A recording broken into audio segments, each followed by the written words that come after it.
Sevilla, en España, y allá son las 21 horas, así que hay que realmente agradecerle de corazón para que esta hora esté con nosotros. El webinar COVID SAR FARDIT es el número 10, el webinar número 10 con recomendaciones prácticas para el manejo de los pacientes pediátricos con COVID-19.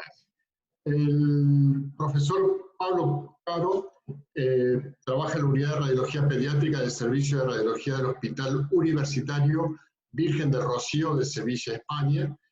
Pertenece a la Sociedad de Radiología Médica, la SERAM, la Sociedad de Radiología Española, y a la Sociedad Europea de Radiología Pediátrica. Es tutor clínico del Departamento de Pediatría y de Radiología de la Universidad de Sevilla. Es miembro del Task Force de Imagen Cardiotorácica de la Sociedad Europea de Radiología Pediátrica y han escrito muchos artículos sobre COVID-19 y pediatría en radiología pediátrica y muchas presentaciones en la revista Pediatric Radiology, que es la más importante de nuestra especialidad. Y por último, quiero agradecer también a Bayer por el auspicio y por la ayuda que nos hacen. Ahora el doctor José Lipsich, es mi acompañante panelista, va a decir una pequeña introducción de nuestro invitado. Hola, buenas tardes. Muchas gracias, Mario. Primero agradecerle al doctor Pablo Caro esta posibilidad. Es tarde en España, después de trabajar, así que es un esfuerzo el que está haciendo y le agradecemos enormemente. Pablo es un amigo, gran amigo nuestro, gran colaborador de los radiólogos latinoamericanos. Siempre está dispuesto a darnos una ayuda cada vez que lo necesitemos. Tiene una formación como de radiólogo pediatra extraordinaria y trabaja intensamente en la Sociedad Europea de Radiología Pediátrica. Así que es un lujo que nos damos de poder contar con Pablo con nosotros. Así que adelante, doctor Caro, el auditorio es suyo. Muchas gracias. Muchas gracias, Mario y José, por la amable presentación. Gracias a Sara, Sociedad Argentina, y gracias a la FARDIT por invitarnos a hablar sobre esto.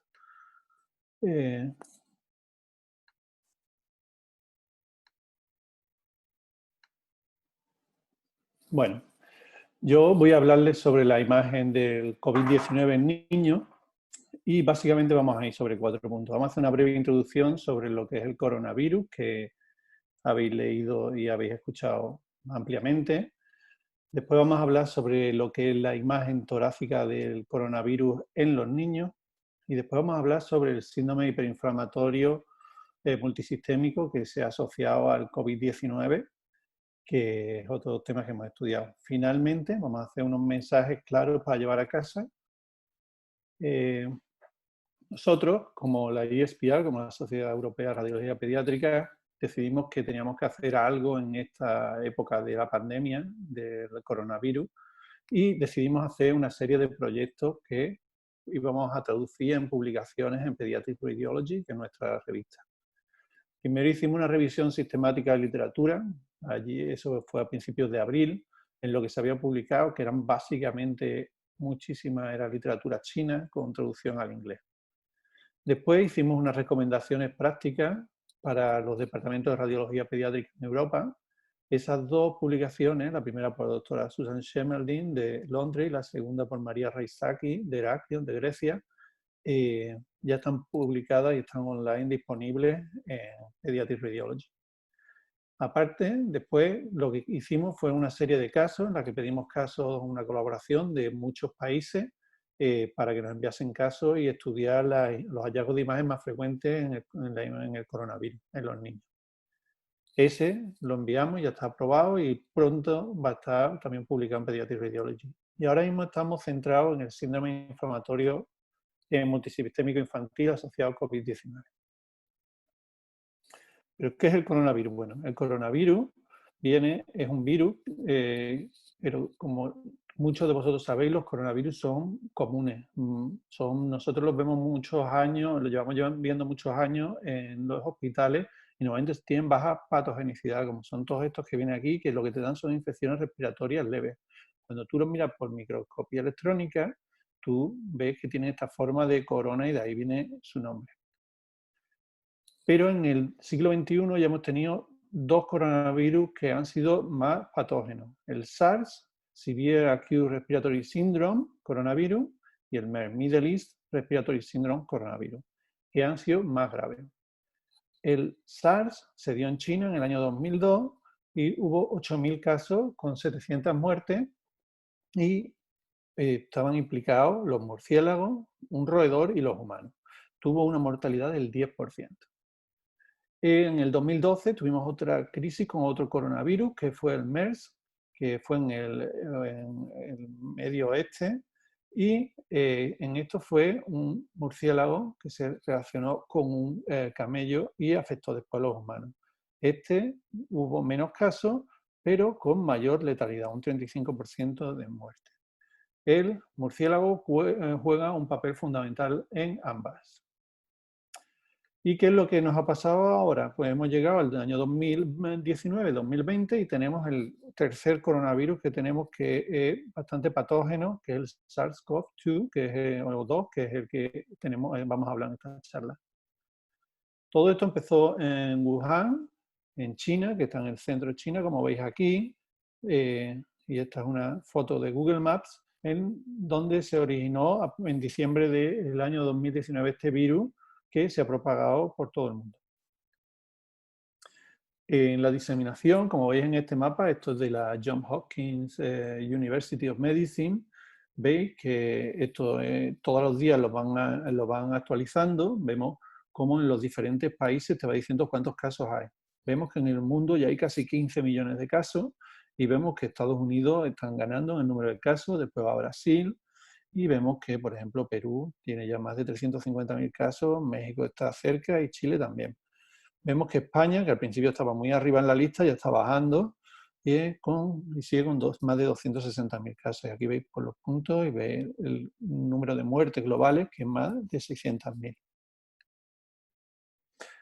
¿Qué es lo que hace el SARS-CoV-2 muy peligroso? Es la transmisión. Vemos que tiene un R0 de aproximadamente 3, cuando la gripe común tiene aproximadamente 0,5, o los otros que hemos visto tienen entre 1 y 2. Es muy fácil de transmitir de una persona a otra. Y se transmiten por vía respiratoria, por gotas que van de una persona a otra, o gotas que se depositan en una superficie y se mantienen activas cierto tiempo. Se cree que la infección perinatal es poco frecuente y la transplacentaria y la fecal-oral son improbables. Aquí vemos una curva en la que vemos cómo es la de incubación. En esta curva vemos el tiempo que se tarda desde que tú te infectas hasta que tú empiezas a tener síntomas, que es entre el día 2 y el día 10. Todo este tiempo tú puedes no tener síntomas, pero como tienes tu enfermedad, estás liberando el virus a la gente que está alrededor tuya. Y estas son las causas por lo que es un virus muy infeccioso para la gente. En el curso clínico en los niños sabemos que los síntomas son más leves comparados con los adultos. Solo un 3% de los niños tiene una enfermedad más severa y aproximadamente un 1,8% requiere ingreso en la UCI. Las muertes raras se han publicado algunos casos, pero no es una cosa frecuente, gracias a Dios. Nosotros, para nuestra serie de casos, tuvimos 91 niños que con una edad media de 6 años, y tuvimos niños que eran desde los 9 días hasta los 17 años. Vemos que un cuarto de los casos, 23 casos, fueron en niños menores de 1 año. Entre 1 y 5 años tuvimos otro cuarto en otros casos y el resto fueron el resto de la infancia. Vemos que entre los 11 y los 15 años tuvimos otro cuarto de nuestros casos. Los síntomas más frecuentes: fiebre, tos, disnea. Esos son los tres, la triada de síntomas que más frecuentemente hemos visto en los niños. Después rinorrea, producción de esputo, síntomas gastrointestinales, también han sido frecuentes. Nosotros apenas hemos visto pacientes asintomáticos, solo un 6% de casos. Vemos que la comorbilidad es una cosa bastante importante y en la que están haciendo mucho hincapié en las prácticas clínicas, porque estos niños que tienen comorbilidades pueden tener más complicaciones. Nosotros, en nuestro caso, vimos que un tercio de los niños lo tuvieron. Algunos eran con estatus inmunocomprometido, cardiópatas o niños con problemas respiratorios de larga evolución. ¿Cómo es nuestro algoritmo diagnóstico? Nosotros, como la Sociedad Europea de Radiología Pediátrica, lo que proponemos es que se use el que están usando los ingleses, ¿vale? Y lo primero que hay que decir es que la imagen no debe de ser usada como screening del COVID-19 como se hace en adultos. Eso no se tiene que hacer en niños porque la enfermedad es menos severa. Y tampoco hay que usar la imagen para el seguimiento de los pacientes. Bueno, estudiamos la severidad de los síntomas y si el paciente está asintomático o tiene pocos síntomas, y no tiene comorbilidades, enfermedades previas, básicamente lo aislamos al niño, le damos tratamiento sintomático y que vuelva al hospital si se encuentra peor o que nos llame. Si el niño tiene síntomas severos o de respiratorio o de distrés respiratorio, sepsis o shock séptico, y pues ingresa en el hospital y ahí se le hace una radiografía portátil. Según lo que veamos en la clínica, en los hallazgos de laboratorio y en la radiografía, se trata al niño y se valora si hay que hacerle radiografía de control y si se sospecha algún tipo de complicación, hacemos un TAC de baja dosis. En la revisión de la literatura que hemos hecho, hemos visto que muy pocos casos, hay muy pocos artículos que hablan sobre la radiografía simple. Sin embargo, sí que se habla sobre el TAC. Un 34% de los casos no mostraron alteración en niños con COVID-19. Esto es un número bastante alto comparado con lo que nosotros hemos visto. ¿Y esto por qué? Porque nosotros estudiamos sobre todo la literatura china en la que usaban el TAC como método de screening. Las cosas que más se ven, los hallazgos positivos relevantes más importantes son las ovaciones en vídeo de ilustrado, los infiltrados pulmonares y el patrón intersticial, el derrame pleural, que ya son mucho menos frecuentes. Hallazgos negativos relevantes, pues esta infección no suele cursar con adenopatía y no suele cavitarse.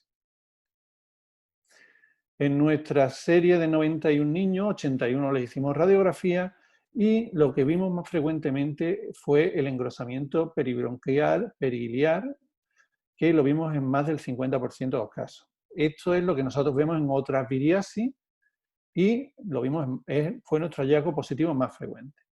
Después las consolidaciones, lo vimos en el 35% y las opacidades en vídeo de estudiado en un 20%.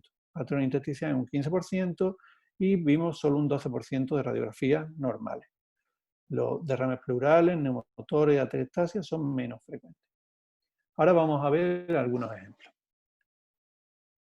Aquí vemos un niño de 1 mes con fiebre y tos y vemos que tiene este engrosamiento de la pared peribronquial, bilateral, periliar, con sus atelectasias segmentarias por tapón de moco en las bases.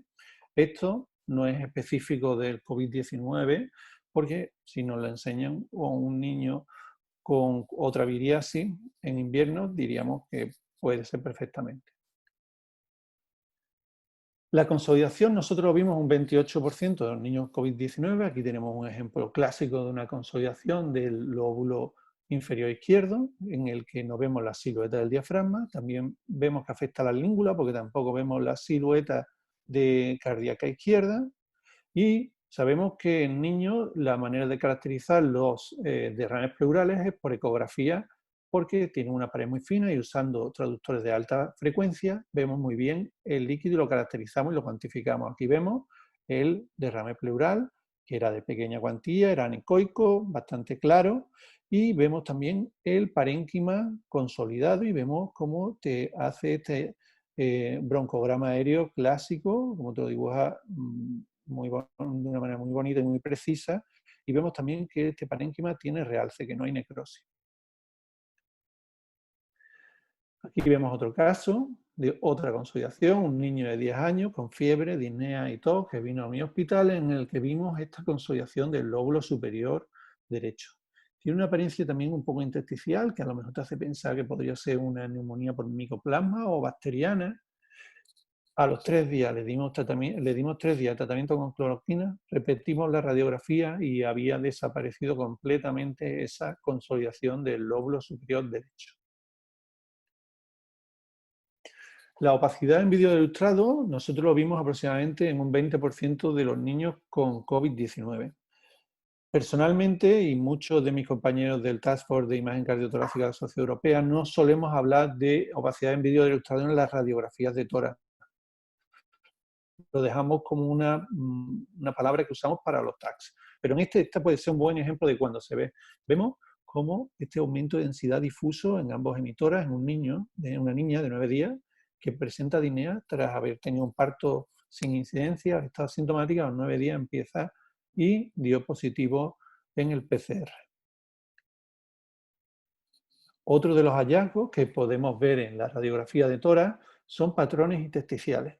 En este caso, en esta radiografía frontal, en un niño de 12 años con fiebre y tos, vemos este patrón intersticial nodular o con pequeños nodulitos en el seno costofrénico lateral izquierdo, que fue el único hallazgo que le vimos a esta niña. Bueno, y ahora pasamos al TAC. De estos 91 niños que nos enviaron para estudiar el COVID-19, 24 les hicimos TAC. De esos 24, vemos que son niños ya bastante más grandes porque tienen una edad media de 13 años y tienen, bueno, había un rango de 6 meses a 17 años y no había diferencia entre sexos. De los 24 casos, 4 de ellos fueron como de screening porque habían dado positivo en el PCR y los otros 10 fueron para evaluar la infección o 10 de ellos porque se sospechaban complicaciones. El intervalo entre que los síntomas y que se le hizo el TAC fue de 5 días aproximadamente. Las comorbilidades, la mayoría no tenían, algunos 3 tenían cardiopatías congénitas y 2 estaban inmunodeprimidos. Las opacidades en vídeo ilustrado es lo más frecuente, un 88% de los casos. Vemos cómo afecta predominantemente a los lóbulos inferiores, hasta un 70% de los casos. Las consolidaciones lo vimos en un 58% de los casos. Igualmente vemos que tiene un predominio por los lóbulos inferiores. Después las opacidades lineales, nódulos, fueron menos frecuentes. Es muy de destacar esta apariencia de árbol en brote que vimos en un cuarto de nuestros pacientes, porque esto no está descrito en los adultos, que es la apariencia en árbol en brote. Adenopatía, el aumento de tamaño de los vasos también lo vimos y el crazy paving lo vimos en 2 casos. Aquí vemos el caso clásico, que si lo ves en un adulto dirían esto es el caso que hay que publicar para definir lo que es el COVID-19 en un adulto. Es una opacidad en una base pulmonar de predominio periférico o subpleural y aquí en la radiografía también se intuye en esta niña de 15 años con fiebre, disnea, tos y rinorrea. Nosotros, la opacidad en vídeo ilustrado, lo vimos en un 88% de los pacientes en los que se le hizo TAC. Aquí vemos otra opacidad, está en la base del pulmón izquierdo, y aquí tenemos lo que se llama el signo del halo, que se dice que es muy específico del COVID-19, que es una zona más central como más de consolidación, más densa, y en la periferia más de opacidad en vidrio de ilustrado, en esta niña de 13 años con fiebre y tos. En esta niña de 3 años fue un caso muy desgraciado de Alemania, que era una niña que tuvo una poliartritis, estaba bajo tratamiento con metotrexato, iba bien, con metotrexato y prednisona, y acude al hospital por fiebre y disnea. La niña empieza a deteriorarse, acaba en la UCI y pese a que se le hizo mucho tratamiento muy intenso, la paciente falleció.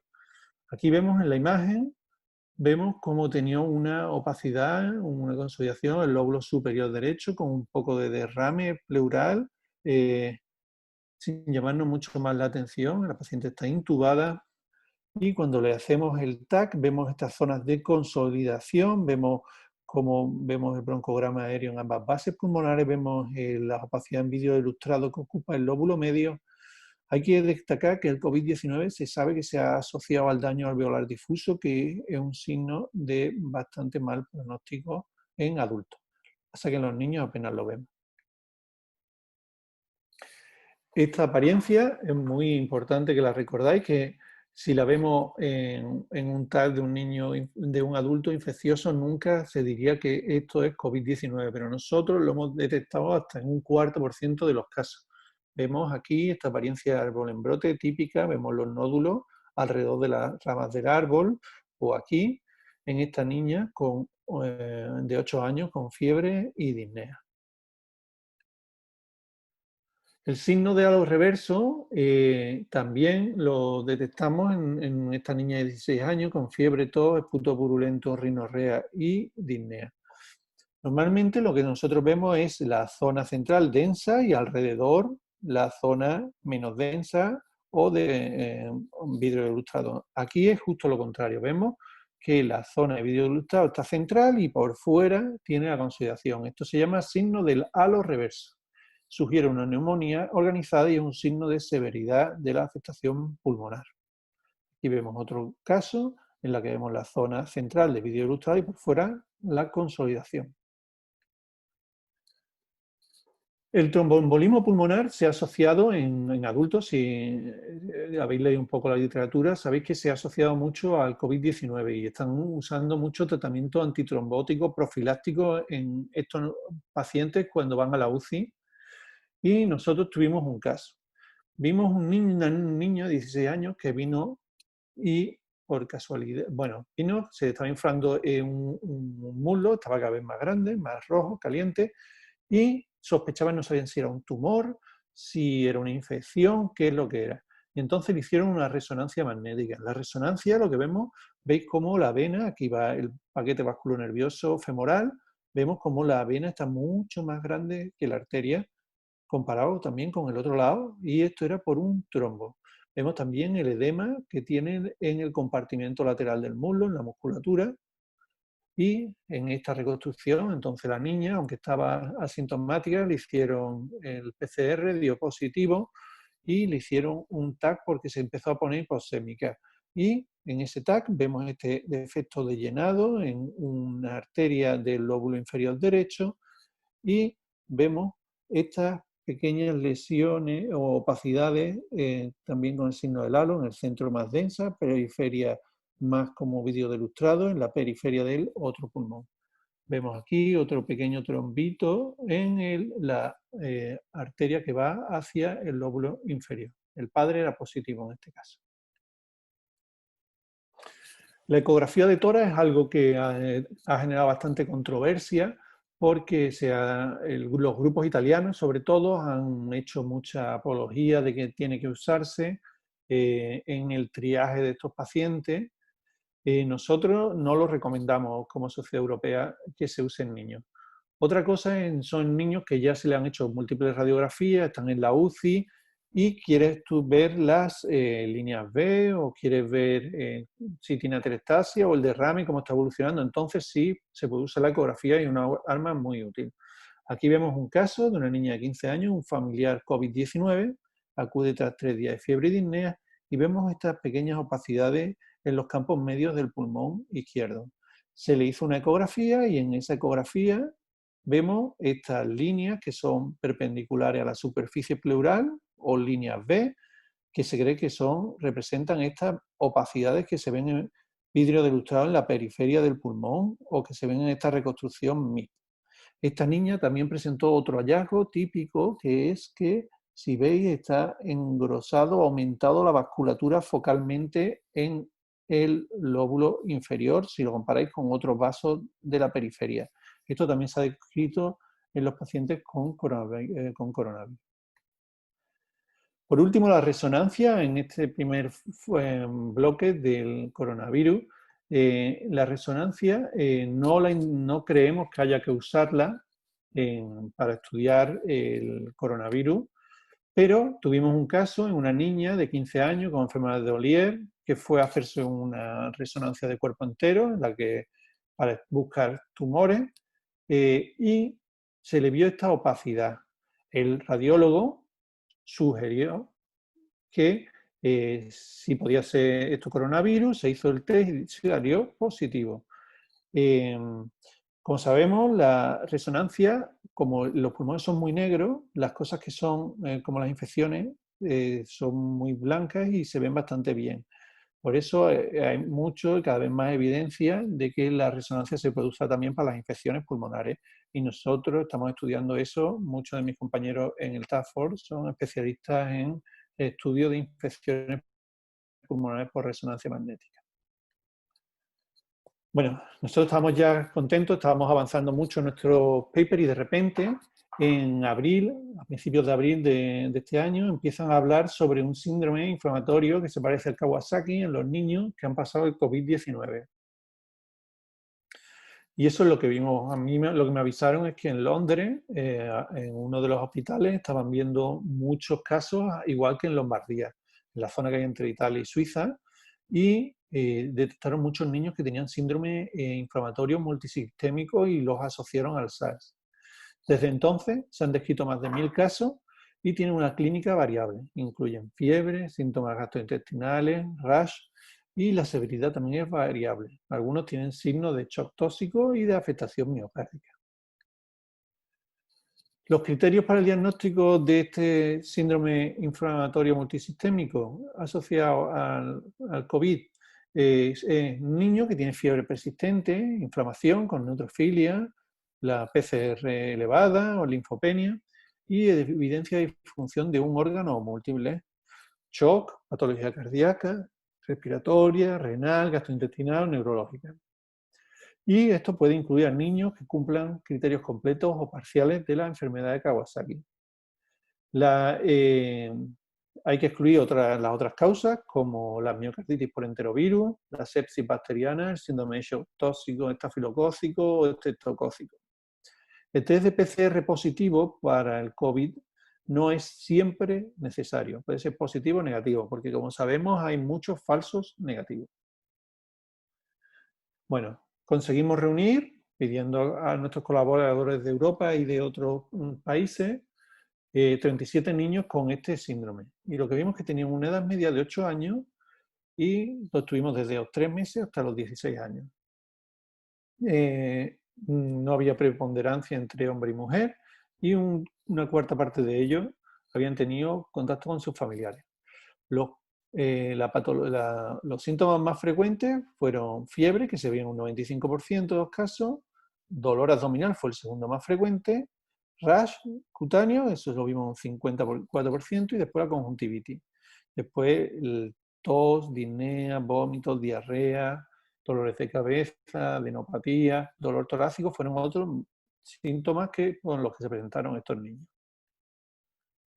Los hallazgos laboratorios, básicamente lo que nosotros vemos es que estos niños tienen linfopenia, tienen neutrofilia, vemos aquí, y vemos que tienen un aumento de APCR, aumento del dímero D, baja la albúmina, algunos de ellos tienen elevada interleuquina 6, esto todo lo que nos habla es que tiene un síndrome proinflamatorio, como si las citoquinas se hubiesen activado mucho, igual que vemos en el Kawasaki. Vemos también que la troponina también habían varios pacientes que la tenían elevada. Los hallazgos pulmonares que vimos, bueno, nosotros lo que vimos en la radiografía simple, otra vez lo que vimos más frecuentemente fue el engrosamiento peribronquial periliar, las opacidades, la consolidación y la opacidad en vidrio ilustrado, lo vimos en una cuarta parte de los pacientes, y vimos más derrame pleural que en los niños normales del COVID-19. Por TAC, le hicimos 12 pacientes, le hicimos TAC de los 37 de esta patología, TAC torácico. Y lo más frecuente que vimos otra vez fueron las opacidades en vidrio ilustrado, en un 80% de los casos. Después un engrosamiento septal, que en este caso no siempre tiene que ser de origen infeccioso, porque también podemos hablar de que sea por el edema cardiogénico o por la hipertensión pulmonar. Y después vimos que también más de un 50% de los casos tenían derrame pleural y consolidación. Aquí tenemos un caso de una niña de 12 años con fiebre, dolor abdominal, rash, diarrea e hipotensión. Requirió el ingreso en la UCI.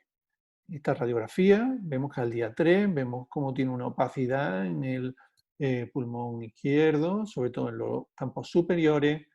vemos como esta opacidad, el día 5 hay una hiposemia que es refractaria al tratamiento y vemos que se está haciendo bilateral. Vemos también que hay signos de que haya derrame pleural y vemos que este aumento periliar se asocia a un aumento del tamaño de la silueta cardiopericárdica cuando la comparamos con la radiografía del día 3. Todo esto nos hace suponer que hay también cierto componente de hipertensión venosa pulmonar o congestión. En el TAC, lo que vemos que tiene derrame pleural, vemos estas áreas de vidrio de lustrado y vemos algunas opacidades focales que pueden ser atelectasia o consolidación. Aquí vemos este predominio periliar que tiene, que nos hace y nos sugiere que pudiera ser edema. Y por último vemos estas opacidades nodulares. Estas opacidades nodulares también nos hace pensar en si esto tuviera que ver con el Kawasaki. Porque sabemos que en la enfermedad de Kawasaki, lo que nosotros, en las series de casos más largos que se han visto, lo que se ve en los pulmones son opacidades nodulares, que es como una vasculitis focal que tienen esos puntos el pulmón. En esta patología tiene un predominio cardíaco y nosotros nos centramos también mucho en estudiarlo. Radiografía le hicimos a casi todos los pacientes y vimos que bastante frecuente, más de la mitad de los pacientes tenían cardiomegalia. Y signos de edema o congestión pulmonar lo vimos en 3/4 partes de los pacientes. Ecocardiografía también está dentro de nuestra primera línea de diagnóstico, en el 95% de los casos, y lo que vimos más frecuentemente es una disfunción del ventrículo izquierdo, disminución de la fracción de eyección del ventrículo izquierdo, y otras cosas que vimos es derrame pericárdico, vimos alteraciones de las arterias coronarias en un 14%, y vimos problemas de las válvulas atrioventriculares, o insuficiencia o regurgitación en un 11%. Le hicimos TAC a los 12 pacientes que vimos antes, solo uno de ellos mostró signos de cardiomegalia, 8 de ellos nos mostraron signos, un 70% aproximadamente, de congestión. Vimos que 1/3 de los pacientes tenían derrame pericárdico y por TAC vimos un paciente con una anomalía de las arterias coronarias. Resonancia magnética le hicimos a otros 12 pacientes y vimos que lo más frecuentemente que vimos fue un tipo de miocarditis. Eso es lo que vimos más frecuentemente. Pericarditis vimos en 5 casos y vimos alteración de la fracción de eyección de los ventrículos en 3 casos. No vimos alteraciones de las coronarias por resonancia magnética. Aquí tenemos un caso en la que tenemos esta cardiomegalia típica en forma de tienda de campaña que nos hace siempre pensar en un derrame pericárdico. Vemos también cómo tiene un aumento de densidad pulmonar bilateral, periliar, con signos de edema cardiogénico y vemos cómo tiene un poco de derrame pleural en esta base. En esta secuencia balance axial, un tipo de T2, vemos que tiene este derrame pericárdico alrededor del corazón y vemos cómo tiene también una consolidación en el lóbulo inferior izquierdo. En esta niña de 6 años que acudió por una disfunción biventricular en la ecografía a los 6 días del inicio de la clínica, que fue con fiebre, dolor abdominal, rash y conjuntivitis. Las inmunoglobulinas para el SARS-CoV-2 fueron positivos. Aquí vemos un niño de 9 años que se presentó con fiebre, tos y dolor abdominal y rash, con PCR positiva, en la que vemos una cardiomegalia. Volvemos a ver este patrón de predominio periliar de edema y cuando le hicimos una resonancia, esto es una secuencia de eje corto, un tipo de sagital del corazón, en el que vemos cómo tiene alta señal en este STIR. La alta señal lo que traduce es edema miocárdico. Cuando le hicimos un realce tardío, lo que estamos buscando es fibrosis, no vimos fibrosis, solo vimos miocarditis. No tuvo una patología isquémica del miocardio del ventrículo izquierdo. Aquí vemos una niña de 6 meses que presenta signos de fallo cardíaco, PCR para el SARS-CoV-2 positivo. Vemos la gran cardiomegalia que llama la atención. Vemos cómo está dilatado el ventrículo izquierdo. Vemos en esta secuencia balance, otra vez vemos este halo de alta señal en el miocardio que nos sugiere edema en la pared libre del ventrículo izquierdo. Vemos que tiene también un pequeño derrame pericárdico alrededor del ventrículo izquierdo. Vemos cómo en la perfusión, el pase primero de contraste, vemos un defecto en la perfusión del miocardio dentro intramural. Aquí lo vemos lo mismo en el realce tardío. Esto lo que nos hace es, habla de fibrosis, que ha habido cierta isquemia focal en esa zona del miocardio. Usamos también las técnicas de T1 mapping y T2 mapping, que es seguramente el futuro, porque el T2 mapping nos sirve muy bien para ver cuando hay edema y no hay, el edema menor del que se ve con las secuencias STIR. Y el T1 mapping igual, eso nos sirve para ver la fibrosis a un nivel más preciso que el realce tardío. Y la gran ventaja que tiene es que no usamos nada de contraste con estas secuencias y son bastante rápidas. Aquí vemos el otro tipo de patrón de hallazgos cardíacos que vemos en estos niños con este síndrome inflamatorio multisistémico. Vemos otra vez una ligera cardiomegalia, vemos el engrosamiento peribronquial periliar y vemos en ecocardiografía el tronco común y la descendente que están aumentadas de tamaño. Miden 4, cuando normalmente miden 2, entre 2 y 3. Miden 4 milímetros. Esto es positivo para una alteración de las coronarias. Esta niña de 2 años acudió con fiebre, dolor abdominal y rash y tenía PCR inmunoglobulina positiva. Ahora pasamos a los hallazgos abdominales. No solo esta patología está centrada en el tórax, también puede dar en el abdomen y también puede dar en el cerebro. En el abdomen nosotros lo que más usamos obviamente fue la ecografía, pero también hicimos algunos casos TAC y resonancia. Lo más frecuente que nosotros vimos es líquido libre, en un 70% de nuestros casos. Y el engrosamiento de la pared intestinal es lo segundo que vimos más y vemos preferentemente una afectación del ilion terminal en un 88% de los casos. Otras patologías, otros hallazgos que vimos fue la hepatomegalia o adenopatías en la fosa ilíaca derecha en un 30% de los casos. También vimos signos de edema de la pared de la vesícula, edema periportal y esplenomegalia. Aquí tenemos otro caso de una niña de 13 años con fiebre, disnea y dolor abdominal, en el que vemos cómo tenía engrosado el ilion terminal. Vemos aquí el engrosamiento mural, como la ecografía nos delinea exquisitamente las diferentes capas de la pared intestinal y vemos cómo hay edema submucoso. Cuando le hicimos una ecografía en la fosa vesicular, vimos como la pared de la vesícula está engrosada, vemos líquido alrededor y vemos que tiene como barro o contenido proteináceo dentro de la vesícula. Vamos hacia la pelvis y justo en un plano sagital vemos de adelante atrás, vemos aquí la vejiga, vemos el útero y vemos por detrás que tiene líquido en el saco de Douglas.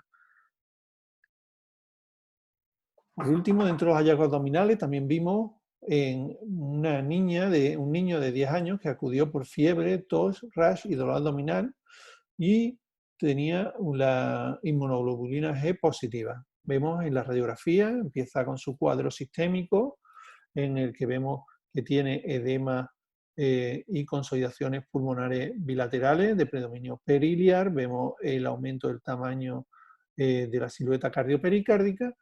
Y este niño empieza con el dolor abdominal, por lo que se decide hacerle un TAC y vimos que todo el colon estaba engrosado, tenía una pancolitis. Este niño fue tratado y mejoró y fue dado de alta. Neuroimagen fue realizado en 12 de los 37 pacientes, normalmente porque los niños o tenían alteración del nivel de conciencia o tenían dolores de cabeza. 9 casos hicimos resonancia y en 3 TAC. Os voy a enseñar los 2 casos que fueron positivos. En este, un niño de 15 años con signo de meningismo, 9 días tras el inicio de la fiebre, de la rash y la conjuntivitis, y dolor abdominal, le hacen la resonancia y en la que vemos post-contraste. Este es un T2 FLAIR, os aconsejo que hagáis los post-contrastes en T2 FLAIR porque es el que mejor nos va a ver el realce leptomeningio, que es lo que se veía en esta ocasión.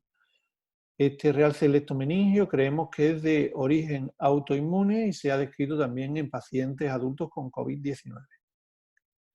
El otro hallazgo que vimos en una niña de 5 años, alteración del nivel de conciencia, tras 5 días de fiebre, dolor abdominal y deshidratación, fue restricción de la difusión del cuerpo calloso. Esto también se ha descrito típico de niños con COVID-19 y se relaciona al aumento de citoquinas. Esto es un hallazgo que se ve en el COVID-19, pero también se ve en otras patologías que cursan con aumento de citoquinas, por lo que no es específico. Bueno, por último, los mensajes para llevar a casa. Vamos a ver. Sobre el COVID-19 primero, deciros que niños de todas las edades pueden sufrir COVID-19. Las manifestaciones clínicas son menos severas que en los adultos y posiblemente por ello la consecuencia, las imágenes también son menos marcadas, las alteraciones en las pruebas de imagen. La imagen nunca debéis usarla como screening, ni nunca debéis hacerle seguimiento a las pruebas de imagen solo porque el niño sea COVID-19. Eso no tiene sentido. Si se necesita hacer una prueba de imagen, una radiografía de tórax. Esa será nuestra primera elección. El hallazgo más frecuente que vais a ver en las radiografías de tórax va a ser el engrosamiento de la pared peribronquial periliar. Lo mismo que vemos en otras liriasis. Y la consolidación del espacio aéreo. Recordaros que la radiografía de tórax no es específica ni sensible ni para el diagnóstico del COVID-19. El TAC debe ser reservado para los casos complejos, cuando hay sospecha de complicaciones como un tromboembolismo pulmonar o cuando el niño tiene una patología previa grave y estéis preocupados por esos niños. El patrón predominante en TAC es parecido al que se ve en los adultos, una opacidad en vídeo ilustrado, principalmente en la periferia de los lóbulos inferiores, pero a diferencia de los adultos, nosotros hemos visto que hay más casos con un patrón centrilobular o peribroncovascular en árbol en brote. Como he dicho antes, las radiografías del TAC no son específicas para el diagnóstico de la infección por coronavirus y imitan la apariencia de otras infecciones pulmonares. Por lo tanto, no aconsejamos los informes estandarizados que se usan en los adultos. Es decir, esta radiografía es probablemente sea COVID o es improbable que sea COVID. Eso no lo recomendamos. Por último, sobre el síndrome inflamatorio multisistémico, como hemos dicho, es un cuadro sistémico de inflamación por liberación de citoquinas que se parece un poco al Kawasaki y la imagen es muy útil en su diagnóstico.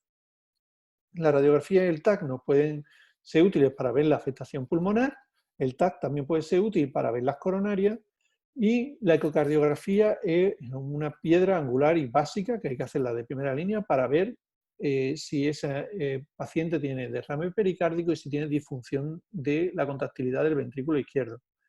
Y la resonancia es la que tiene mayor potencial para caracterizar el miocardio, es la que mejor nos va a decir si tiene miocarditis esos pacientes. Pues nada, muchísimas gracias. Quiero dar las gracias a todos estos compañeros que han estado conmigo trabajando de toda Europa y también a la doctora María Elena Ucar de Argentina, Judy Almanza de México, Carlos Ugaz, que es de Perú, y otros compañeros en los que el trabajo de todos, en esta época en la que hemos tenido que estar encerrados en casa, pues lo hemos usado para aprender sobre esta patología y espero que les sea útil a países en los que la pandemia ahora mismo todavía está en auge. Y nada. Muchísimas gracias, Pablo. Lo que vamos a pedir es que las preguntas las hagan en el chat y después nosotros las iremos leyendo. Queríamos, brillante la presentación, Pablo, como siempre, muchísimas gracias. Queríamos preguntarte si que nos cuentes ahora, fuera de una presentación, ¿cómo fue la experiencia de ustedes ahora que pasó o está pasando el COVID?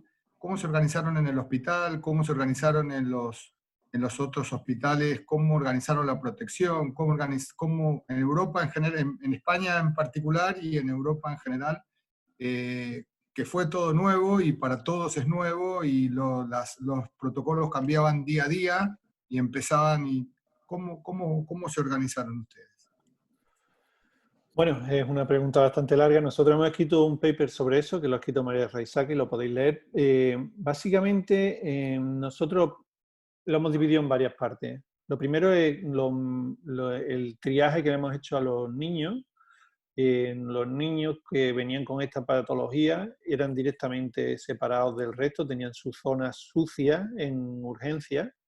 Y en esa zona sucia, quien entraba ahí ya no podía salir. Había un pediatra dedicado solo a eso, teníamos un técnico de radiología dedicado solo a eso, y esos niños ya quedaban ahí. Todo el niño que viniese con una patología respiratoria infecciosa. A todos se les hacía el PCR, nada más entrar por la puerta. Después, desde el punto de vista de, bueno, las familiares solo podían entrar un familiar. Los médicos, nosotros como departamento de radiología, nosotros fuimos a hacer las ecografías, por ejemplo, al departamento de urgencia, en vez de que enviaran a los niños, para que esos niños no se muevan por el hospital. Intentamos hacer los mínimos TAC, la mínima resonancia posible a esos niños para que no se infecten el resto. Después los radiólogos entre nosotros nos hemos dividido en turnos para ir al hospital. Nosotros no hemos, como hemos hablado ya en la charla, nosotros no hemos dado, por ejemplo, informes estandarizados diciendo si nos parecía o no nos parecía el que tenían COVID.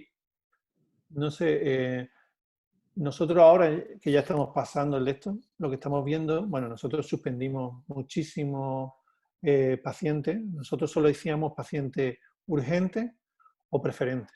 Básicamente eran oncológicos que tenían controles. ¿Qué es lo que hemos visto ahora? A posteriori hemos visto que esos niños están viniendo ahora y con tumores muy pasados, con patologías más pasadas, como displasia de cadera, como ahora intentar verle la columna al niño, ya no podemos ver dirrafismo espinal, cosas así. Ha sido complicado, pero de todo se sale. Sí. ¿Vosotros qué tal por Argentina? ¿Qué habéis hecho vosotros en vuestros hospitales? Sí, el auditorio es, por suerte, tenemos gente que trabaja en diferentes hospitales, de adultos y de niños, así que en cada lugar se fue haciendo cosas distintas. Pero más que qué hicimos nosotros, queremos aprovecharte la experiencia tuya de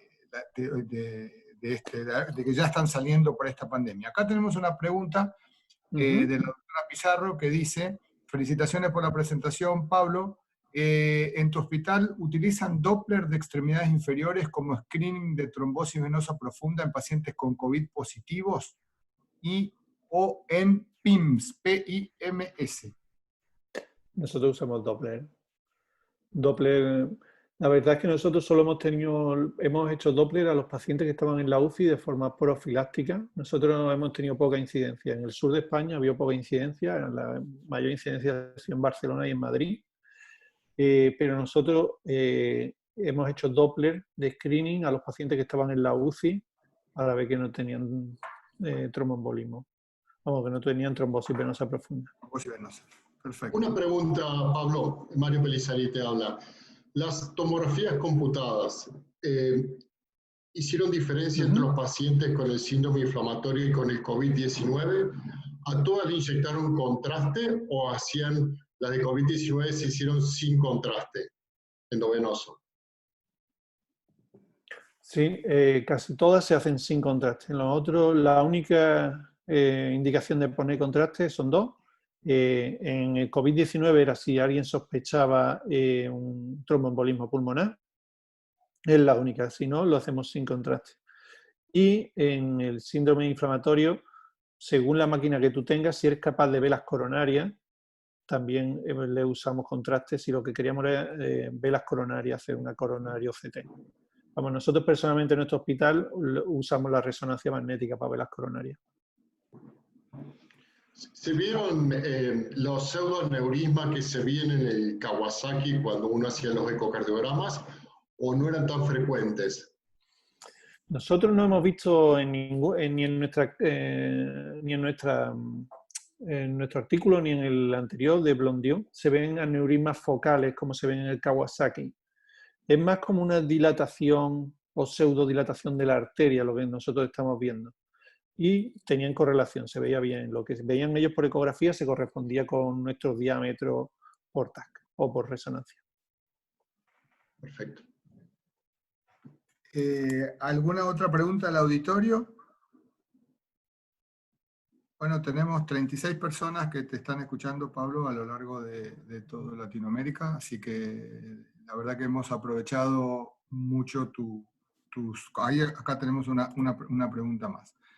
En Argentina, nuestra sociedad de pediatría no recomienda tapabocas o barbijos para pacientes menores de 3 años que acuden al médico, tanto en el ambiente privado como en el público, para un control médico o por urgencias.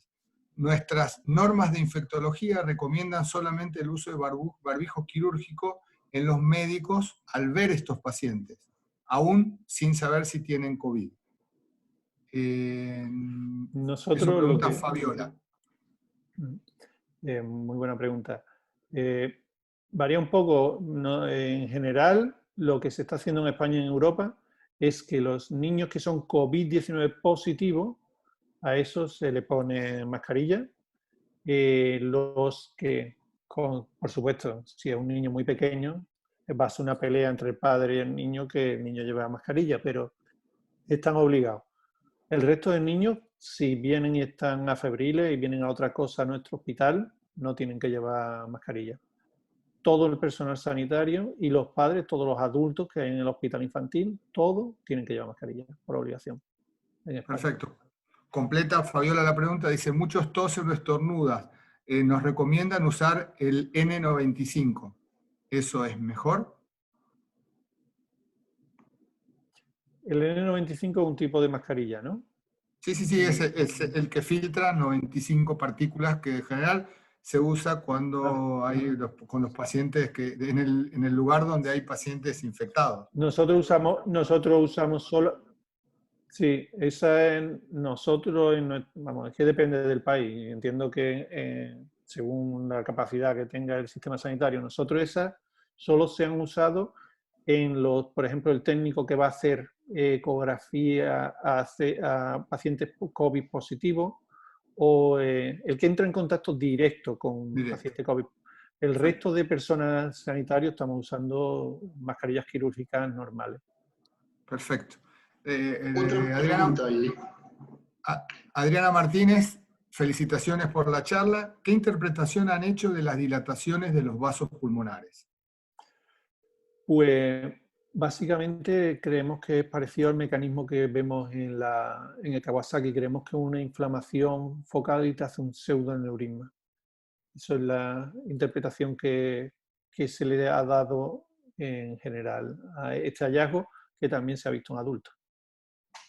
Perfecto. Hay otro que no figura el nombre y dice, ¿por qué no se realiza eco pulmonar en los niños? No entendí esa parte porque mi señal de internet está intermitente.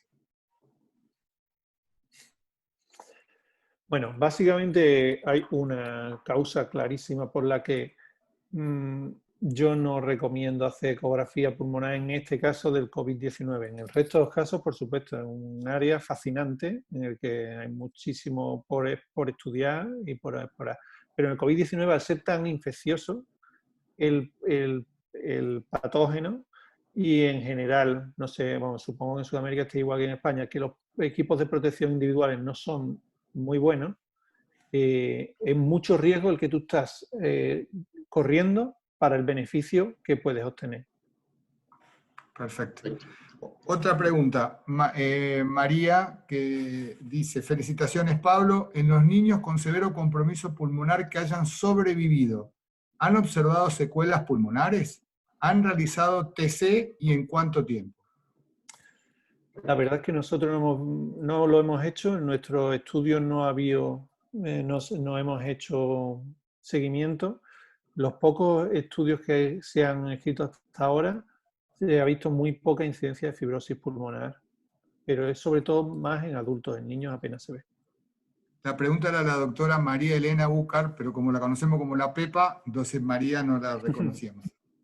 La doctora Tamara Pizarro dice, desde Chile, ¿han encontrado alguna imagen en particular en pacientes inmunosuprimidos, oncológicos, por ejemplo?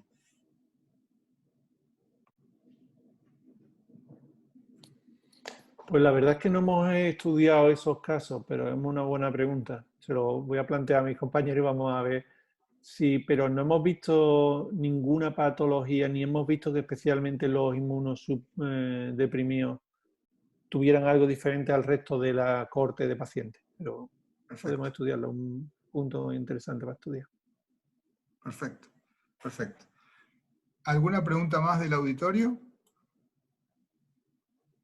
Bueno, Pablo, queremos agradecerte profundamente tu tiempo, compartir con nosotros la experiencia de ustedes.